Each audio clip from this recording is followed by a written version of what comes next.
que debemos escuchar u oír la palabra en la predicación. ¿Qué nos dice la Biblia acerca de cuál debería ser la actitud, la preparación, la disposición que deberíamos de tener al momento de oír la palabra predicada? ¿Cómo deberíamos recibirla en el momento en que la estamos oyendo? Y por último, ¿cómo es que deberíamos aplicarla después de haberla oído? En este pasaje, hermanos, nuestro Señor Jesucristo contrasta dos respuestas.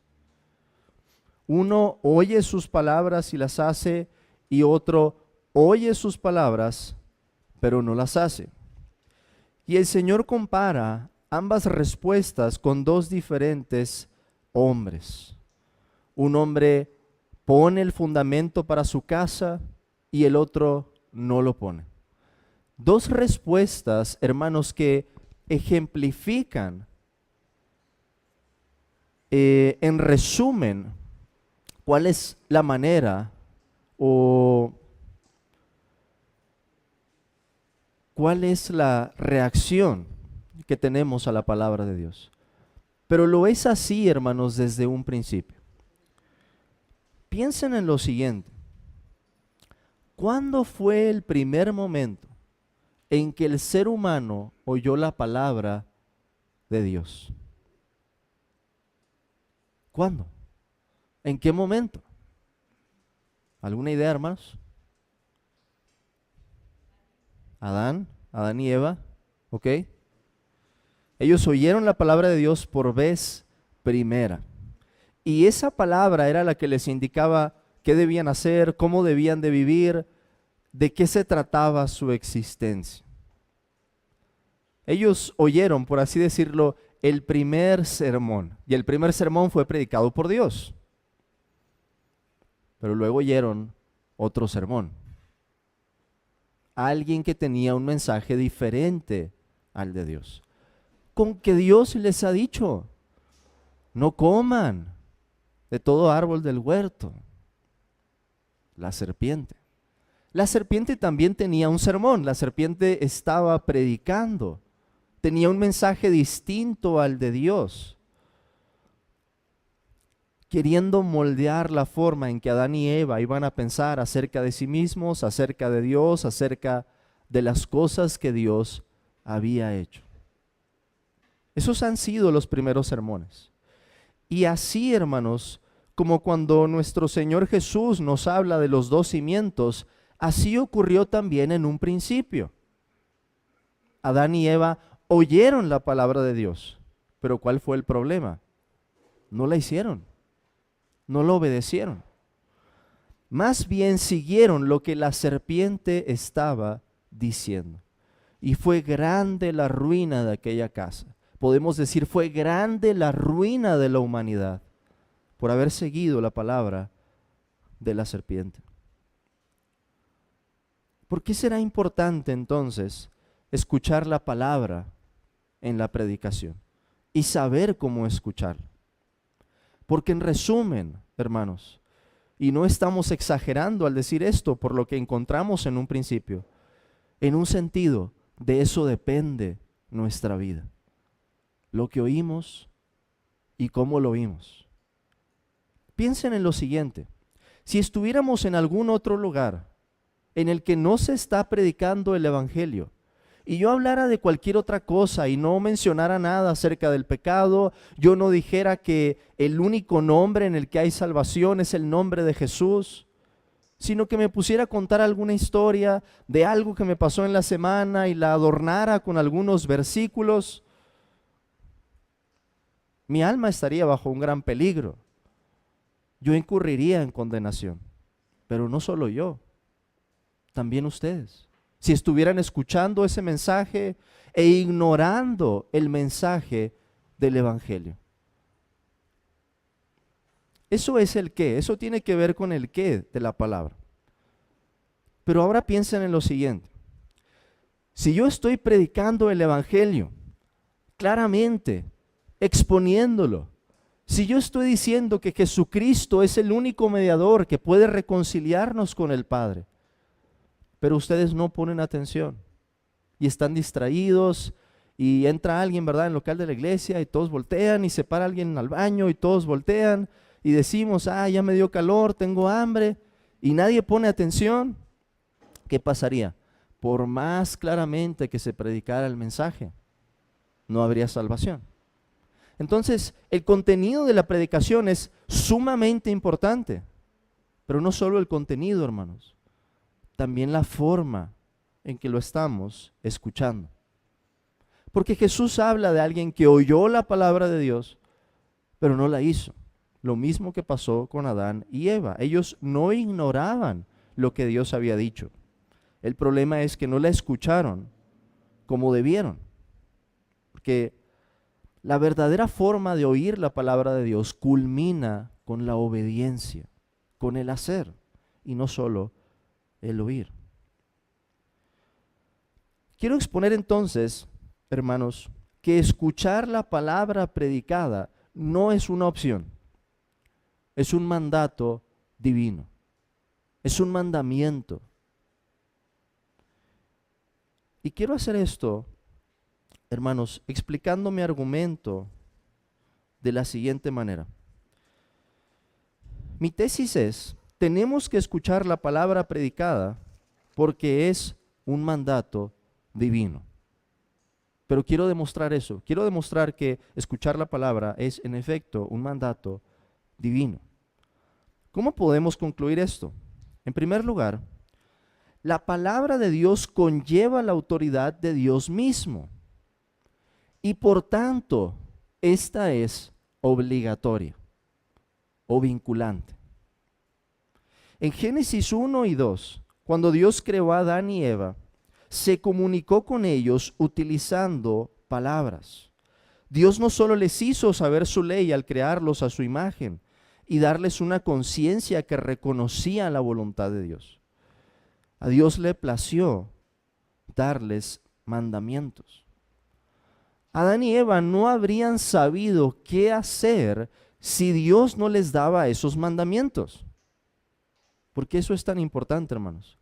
Porque nuestra necesidad de la palabra de Dios no viene por el pecado. Nuestra necesidad de la palabra de Dios viene desde el mismo instante en que Dios decide hacer al hombre.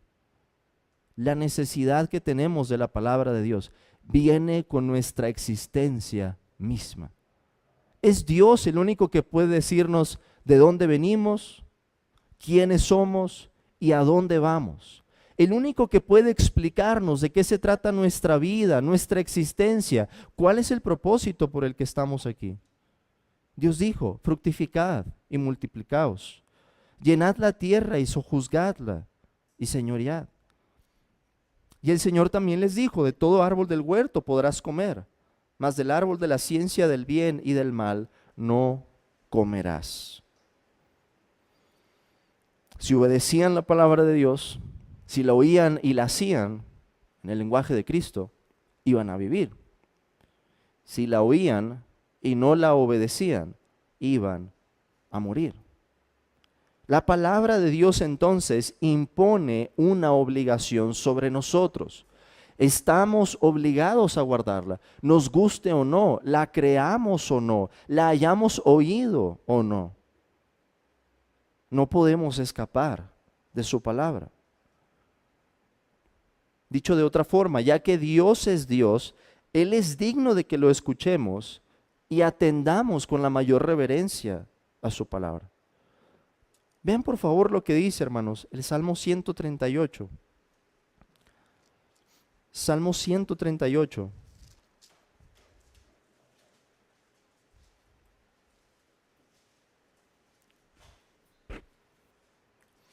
Versículo 2.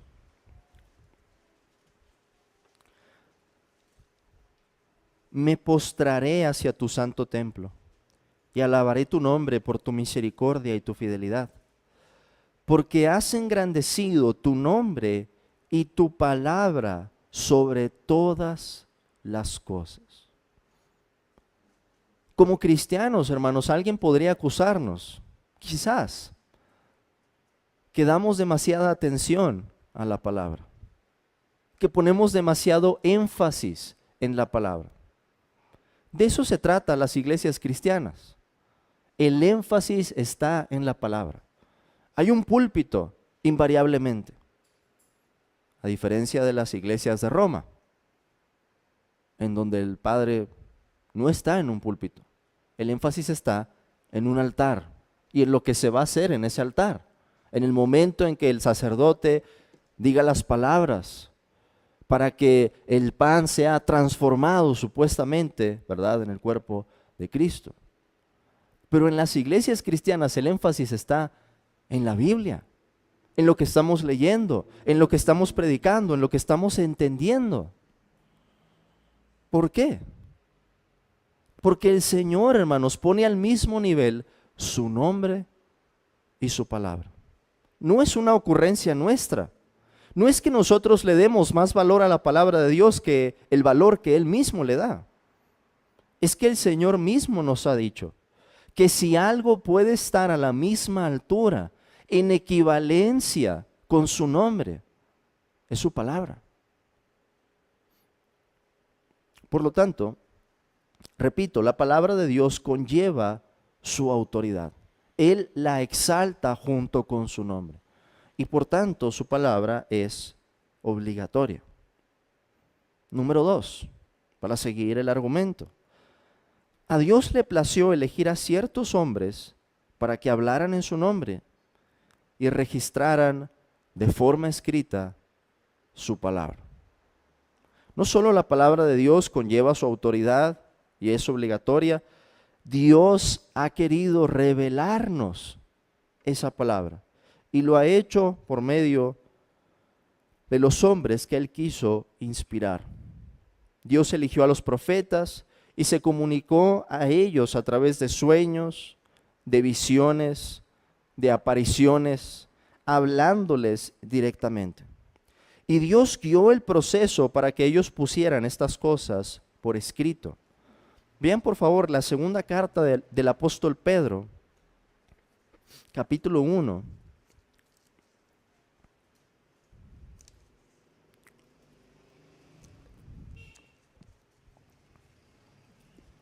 Versículo 21. El apóstol dice: porque nunca la profecía fue traída por voluntad humana, sino que los santos hombres de Dios hablaron siendo inspirados por el Espíritu Santo. La palabra que Pedro utiliza aquí, hermanos, puede traducirse también como llevados o acarreados. La idea es que el Espíritu Santo supervisó de tal manera este proceso que los llevó para que ellos redactaran, para que ellos escribieran exactamente lo que Dios quería que escribieran. Dios dictó algunas porciones de su palabra en algunas ocasiones. Pero la inspiración fue más allá. La inspiración, hermanos, es el proceso que utilizó las personalidades mismas de los autores, el estilo con el que ellos escribían, las cosas que ellos conocían o incluso el trasfondo de sus propias vidas, para que dijeran exactamente cada jota y cada tilde de lo que escribieron, como la revelación de Dios. Por ejemplo, Ezequiel, el profeta, él era sacerdote. Y cuando pensamos en eso y vemos su libro, es evidente que es un hombre que conoce el tabernáculo, que conoce sus regulaciones, que conoce los rituales. Era un hombre que estaba empapado de la ley, porque era sacerdote, y eso se deja ver en todo el libro. Pablo nos dice en Romanos 15:4, porque las cosas que se escribieron antes para nuestra enseñanza se escribieron, a fin de que por la paciencia y la consolación de las Escrituras tengamos esperanza. Esa palabra es para nosotros y es la palabra que Dios quiso dejarnos como su revelación. En tercer lugar, Dios ha escogido, y aquí ya entramos al tema propiamente, que la predicación sea el medio por excelencia para divulgar su evangelio y ha elegido a los predicadores como sus mensajeros. Esto es una cadena. Dios ha hablado, su palabra es autoritativa y obligatoria. Dios nos ha dejado su palabra, en segundo lugar. En tercer lugar, Dios ha elegido a algunos hombres para que prediquen la palabra. Y ese es el medio que Dios ha escogido por excelencia para dar a conocer su revelación. ¿Puede alguien llegar a conocer el mensaje de Cristo a través de una lectura? Por supuesto, por supuesto. Y seguramente entre ustedes hay algún testimonio, algún hermano que nos puede decir, yo fui salvado leyendo la palabra en mi casa. Pero el medio, hermanos, que Dios ha escogido por excelencia no es la lectura, es la predicación.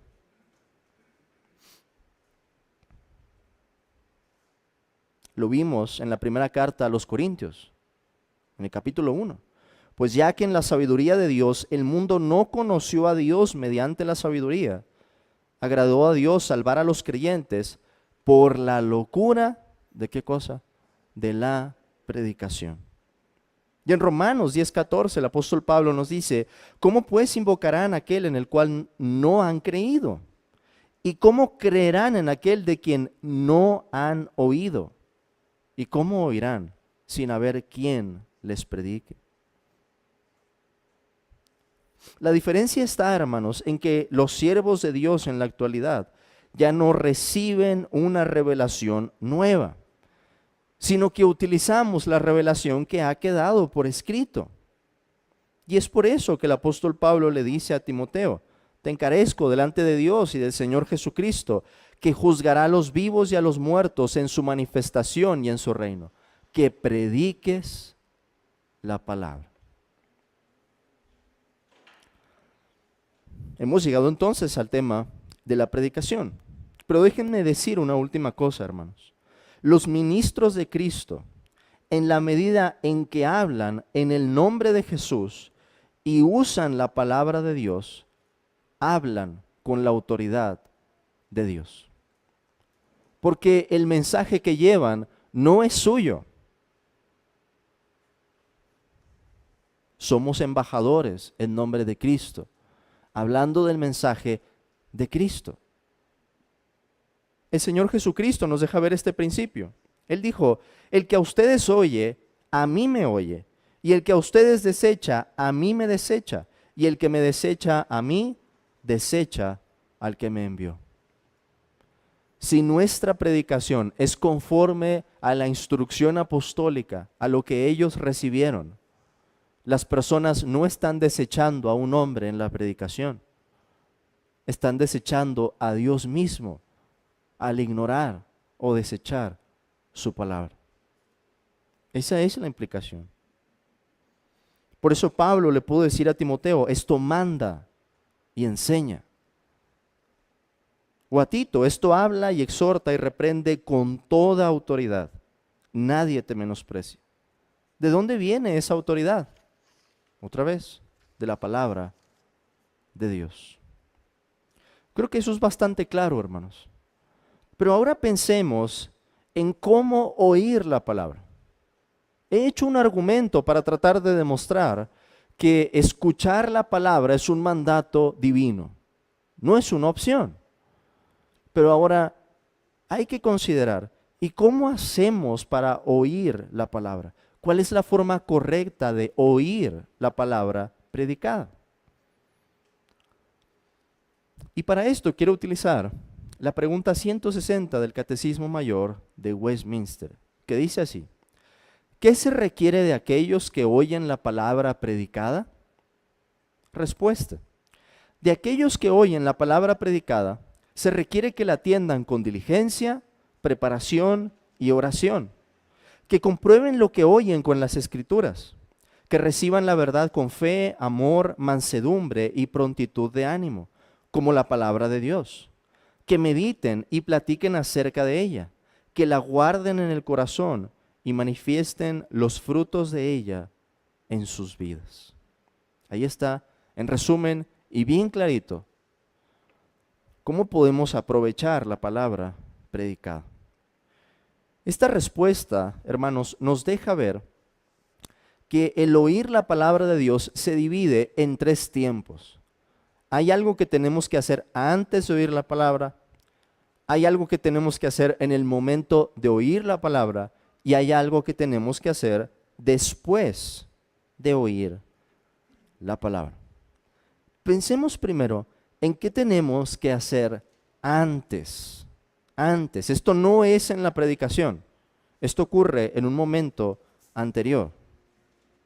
En primer lugar, nos dice esta respuesta, los deberes que están antes de oír la palabra predicada son la diligencia, la preparación y la oración.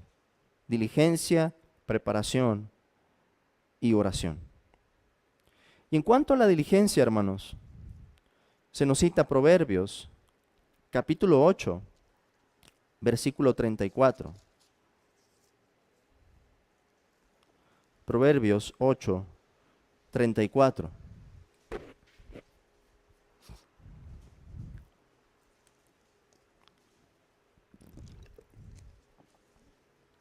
Que dice de la siguiente manera: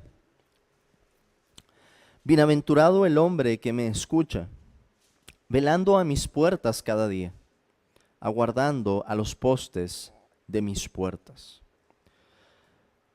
Quien habla, hermanos, en el libro de Proverbios, que es identificada, ¿verdad?, como la sabiduría, una mujer que está invitando a todos los hijos de los hombres a sentarse en un banquete, a participar de la vida, a caminar según los mandamientos y el temor de Dios, puede ser identificado por lo que tenemos posteriormente en la revelación como nuestro Señor Jesucristo. La sabiduría se identifica en el libro de los Proverbios como aquella, hermanos, por la que Dios creó el mundo, creó todas las cosas. La sabiduría habla en el libro de Proverbios y dice que estaba disfrutando de paz, en comunión con Dios, antes de que el mundo fuese hecho. Y cuando llegamos al Nuevo Testamento, vemos que Dios creó todas las cosas por medio de ¿quién? De su Hijo Jesucristo. Vemos que en Cristo están escondidos, ¿qué cosa? Todos los tesoros de la sabiduría y del conocimiento. Vimos en la primera carta a los Corintios que Jesús es identificado como poder de Dios y sabiduría de Dios. ¿Qué nos dice esto entonces? Que hay una actitud, una disposición particular que debemos de tener antes de oír la palabra. Y esa diligencia significa que estamos resueltos a aprovechar las oportunidades que tenemos para escuchar un sermón. El desear, hermanos, participar de la reunión como iglesia. El deseo de oír lo que Dios tiene que decirnos por medio de la palabra. Esto trae consigo bienaventuranza, nos dice Proverbios, pero el despreciar la palabra predicada trae consigo maldición. Eso entonces en cuanto a la diligencia. Pero esta respuesta también nos habla de preparación.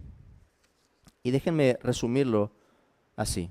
Un comentarista dice que la preparación lleva consigo varios deberes. Una consideración seria de la grandeza y santidad del Dios al que nos acercamos al oír la palabra. Un asombro en el corazón al grado de llegar a un temblor santo. Isaías lo dice, ¿verdad? Que Dios va a ver a aquel que tiembla a su palabra. Un acto en el que nos deshacemos de todas las preocupaciones mundanas, que sabemos que es de las cosas que ahogan la palabra. Y en el que nos deshacemos también de los deseos carnales, así como anhelar mayores imparticiones de la gracia de Dios por medio de esa palabra. Hermanos, otra vez, todo esto lo hacemos antes de oír la palabra predicada. Es lo que debería estar en nuestras mentes, la estructura con la que deberíamos de juzgar un sermón. Pero además debemos hacerlo con oración. Y hay dos cosas por las que debemos orar en relación a la palabra antes de la predicación. Una de ellas, hermanos, está en la segunda carta a los Tesalonicenses, capítulo 3, versículo 1. Segunda a los Tesalonicenses 3:1.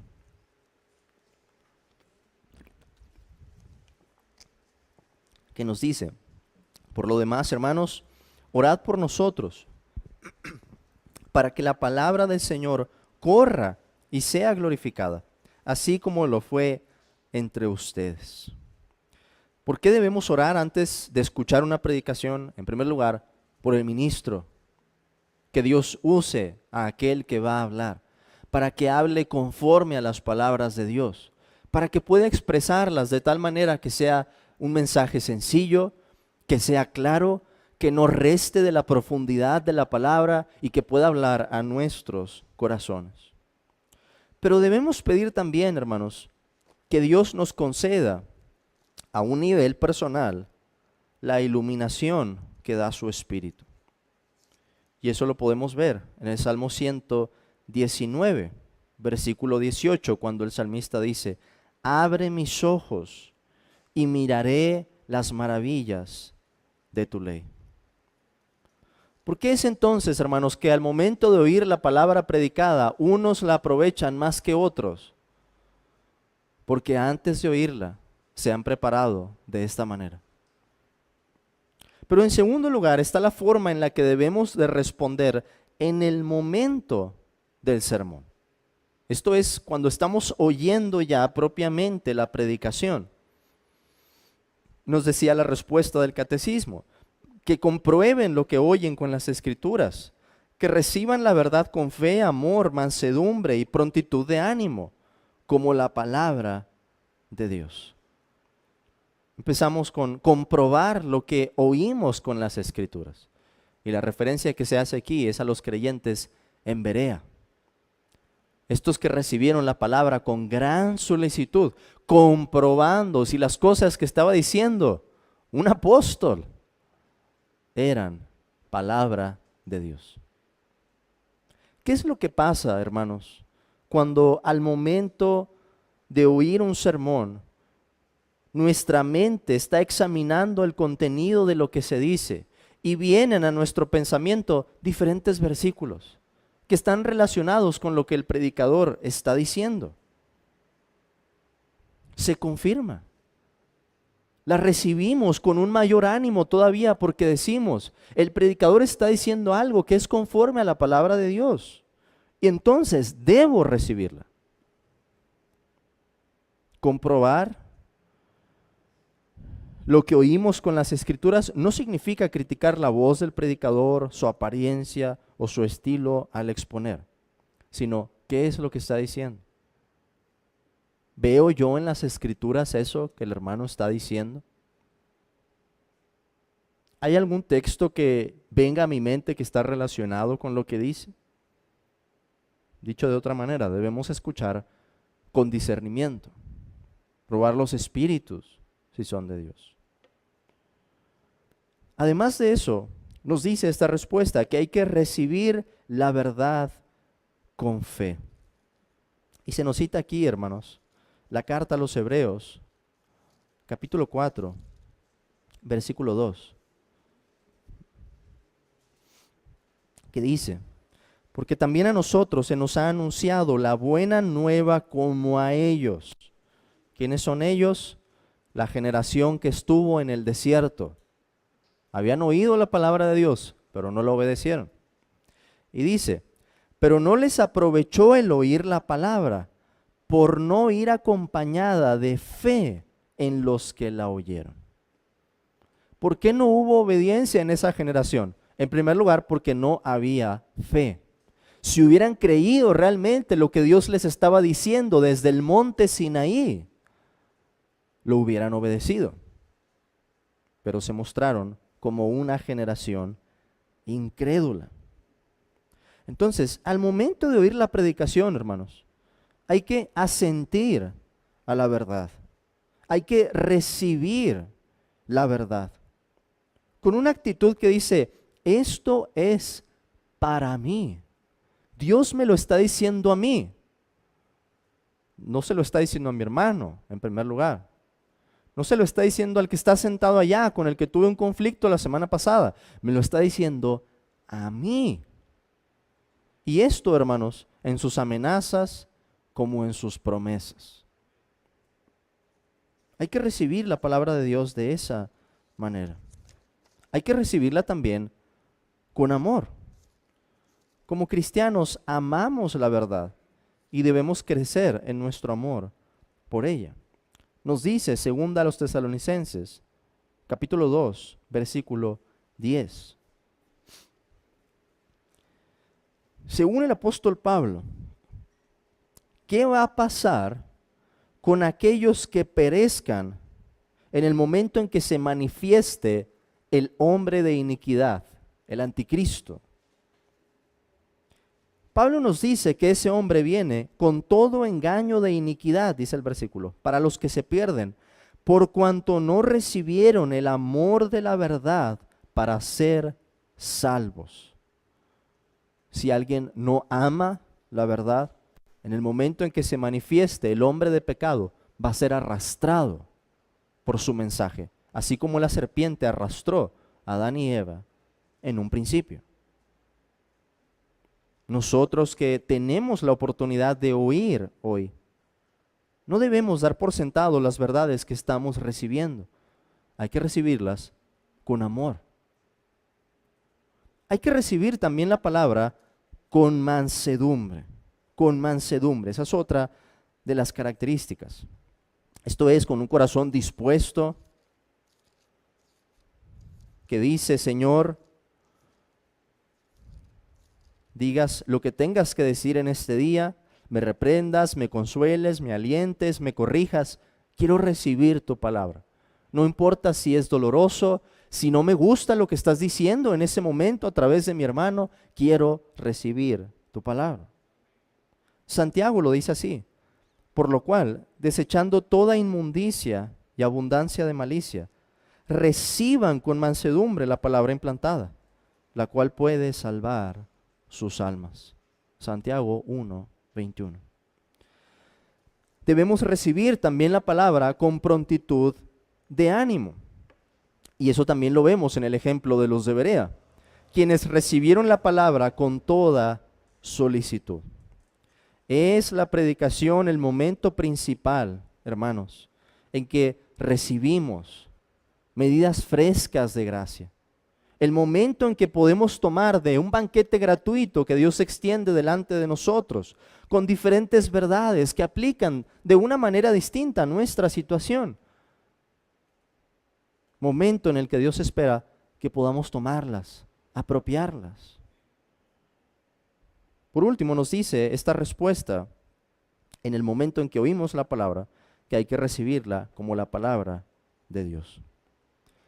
Y es así que el apóstol Pablo elogia el ejemplo de los tesalonicenses, que recibieron la palabra que los apóstoles habían predicado. Dice el apóstol, no como palabra de hombres, sino como es en verdad la palabra de Dios. Si el predicador entonces habla conforme a la Escritura, podemos decir que en el sermón hemos oído la palabra de Dios y que Dios nos ha hablado. Charles Spurgeon dijo lo siguiente acerca de esto. Cito, el arte de oír la predicación del Evangelio es una de las artes más elevadas en el mundo y conduce a los mejores resultados. No supongan que una vez que han subido las escaleras y han tomado su asiento, ya están listos para el sermón. No, no es así. Si van a tener un buen fruto de la predicación, tiene que haber tanta preparación de su parte como de la mía. Fin de la cita. Por último, hermanos, en tercer lugar, y para terminar aquí, están los deberes que tenemos una vez que concluye el sermón.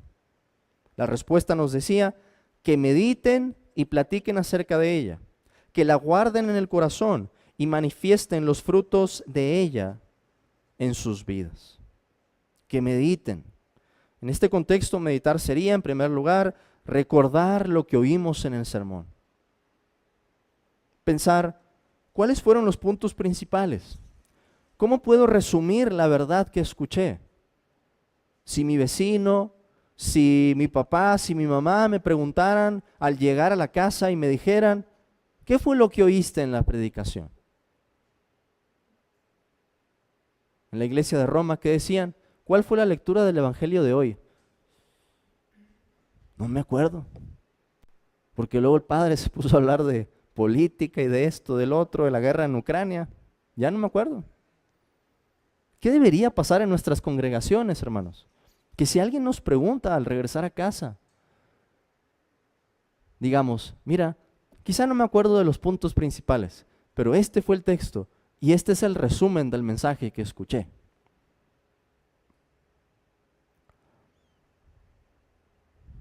¿Qué cosas trajo Dios a mi corazón con mayor fuerza? ¿Qué fue lo que el predicador expuso de la obra y el carácter de Dios? ¿Dijo algo acerca del evangelio? ¿Qué relación tenía ese pasaje con la obra de Cristo? ¿Qué es lo que yo debo hacer? ¿Cuáles fueron los deberes que fueron expuestos ese día? Nos dice la respuesta además, que platiquen acerca de ella. Y esa es una instrucción muy antigua, la encontramos desde el libro de Deuteronomio. Cuando Moisés le dice al pueblo que Dios quería que esa palabra estuviera en cada momento, que la hablara en cada momento, que la habláramos, hermanos, a nuestros hijos, al levantarnos, al sentarnos, al acostarnos, al estar caminando, al estar en el campo, por el camino. Esta es otra parte crucial después del sermón. Y por eso es que es tan importante el tiempo que pasamos juntos, en las mesas. Si no somos intencionales en esto, hermanos, vamos a terminar hablando del fútbol, de los chismes de la farándula o de la farándula cristiana, que ahora que lo que pasó con fulanito, lo que pasó en tal iglesia, en lugar de estar hablando de lo que Dios nos dijo en ese día. Platiquen acerca de ella. Es una forma en la que aprovechamos lo que Dios nos ha enseñado en la predicación. Que la guarden en el corazón, se nos dice. En mi corazón he guardado tus dichos, para no pecar contra ti. En este punto podemos recapitular 2 o 3 verdades con las que nos hayamos quedado al final del sermón, tratar de memorizarlas o memorizar algún pasaje que vimos en la predicación. Puedo tomar, por ejemplo, si yo estuviera exponiendo el Evangelio según Juan, santifícalos en tu verdad, tu palabra es verdad. Y pensar, ¿qué me llevo hoy? Que Cristo oró al Padre por mi santificación. Y ese enunciado tan sencillo es la puerta a una meditación muy profunda.